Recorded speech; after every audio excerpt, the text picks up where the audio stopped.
Do you know how to clean an oven? Because I didn't know how to clean an oven until just recently. And after doing a ton of research, I found a lot of awesome tips that I wanted to share with you today. For example, did you know that you don't want to use sodium hydroxide on your stainless steel? Didn't know that. Okay, maybe you could call me a dummy, but hey, you might not know the same thing. So I've got a ton of great tips for you today. Let's get to it, and I think you're really going to enjoy this tutorial. Always follow the directions for your oven, the cleaning directions for your specific oven. In this case, I'm doing a little bit of a test though. I mixed together some baking soda with water into a paste and put it on the door, the window, and on the inside of the oven. Now, this is a self-cleaning oven, and I wanted to see how well the baking soda and water mixture would work before I self-cleaned, and sure enough, on the inside it worked out really well. You can see it cleaned off a lot of the grease. Now I let it sit there for about 10 minutes. So on the window though, it didn't work out all that well. It did not remove the grease on the window. As you can see here on the door, it did do a pretty good job. And so I would recommend the baking soda and water mixture, again, consistency of Elmer's glue. The other thing that my directions said to do was put Dawn, well not specifically Dawn, but dishwashing liquid onto the glass, the interior glass, and let it sit there for about 10 or 15 minutes and then scrape it off. Yes, the directions said to scrape it off with a straight razor. And then what I did was absorb the rest of the soap using a paper towel. And as you'll see, there's a section in the corner there where I let it sit for about 15 minutes and it worked really, really well. If you do have a self-cleaning oven and you're going to self-clean it, you should remove the racks. Now sometimes you don't have to do this, but I decided to do it anyway. You'll also have to clean the frame of the oven I just used a sponge and water because it wasn't all that dirty. It's not inside the oven getting exposed to foodstuffs, but you'll have to clean that frame. And don't touch this wire mesh insulation strip because if you abrade it, you'll ruin it. So just leave it the way that it is and then clean off the frame of the oven door. You want to create a really good seal between your door and the oven because it's going to get up to about 500 Celsius. So you'll have to remove any foodstuffs that have fallen on the inside of the oven too. Remove those with a sponge or a paper towel, whichever is going to be best for you. Close the oven door, make sure it seals well. Turn on your vent hood to the highest setting possible, or open a window if you don't have a vent hood because it's going to get hot. Press the self-cleaning button, so just press it. Typically self-cleaning lasts between 3 and 5 hours, and when you press the start button, it will lock all the doors as a safety precaution. And in this case, my oven ran for about 4 hours. Mix together 1/4 cup of Blue Dawn dishwashing liquid into both sides of your kitchen sink. And what you're going to do is soak the grates from the oven in this mixture.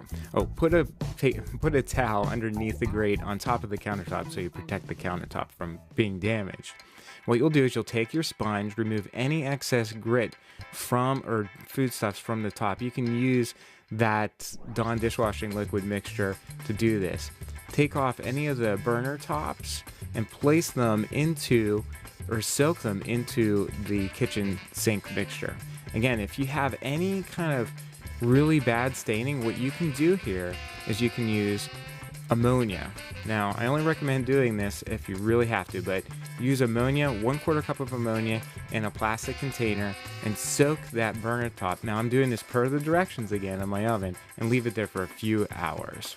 Okay, I gotta say that ammonia is not my favorite chemical to use, and I only recommend this if it's your last resort. And be really careful with using ammonia around chlorinated products. As a matter of fact, do not mix ammonia with any chlorinated product because it's super dangerous and it can hurt you.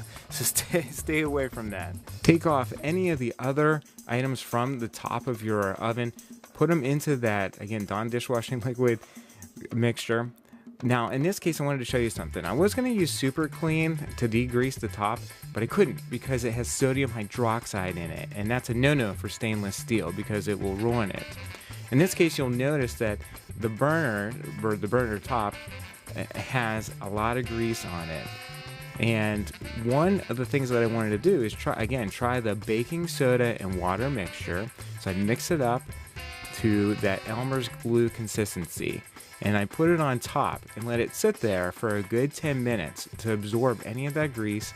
And then I use the soft side of a sponge, not the Scotch-Brite side, to clean that off. Now mind you, I'm doing all this while the oven is self-cleaning, so it's a little bit hot, and just be careful not to burn your fingers.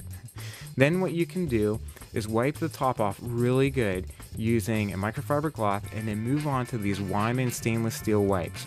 Move in the direction of the stainless steel grain, and then clean off any of the excess moisture using that microfiber cloth. It works really, really well. Any scratches that you see here were not from this process, they were from prior cleaning processes.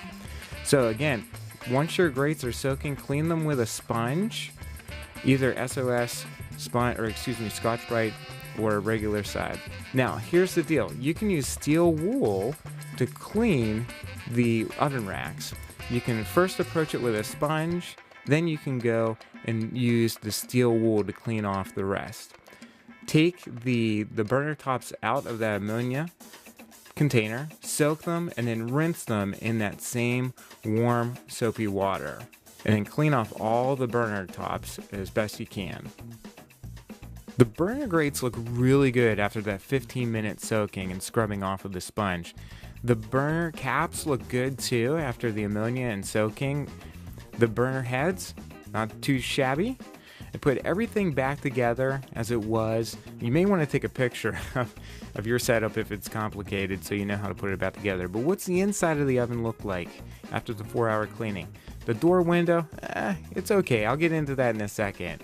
The inside will have a residue on it that you'll have to clean off using a sponge and just water. Around the frame, it looks pretty greasy still, so I'm gonna have to use the water and baking soda mixture there.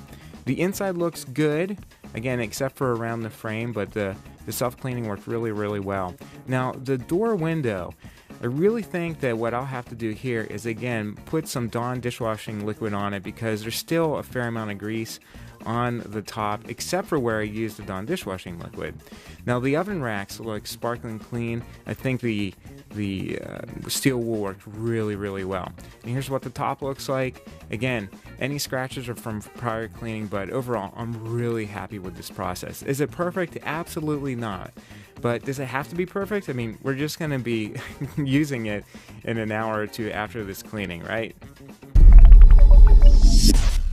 Well, that's how you do it. That's how you clean an oven, get it to look awesome. And if you've got your own tips, please add them to the comment section below, because guess what? I don't have all the answers. I'm not an oven cleaning guru, right? So you might have some really awesome idea that you want to share with the world, and don't be afraid to do that.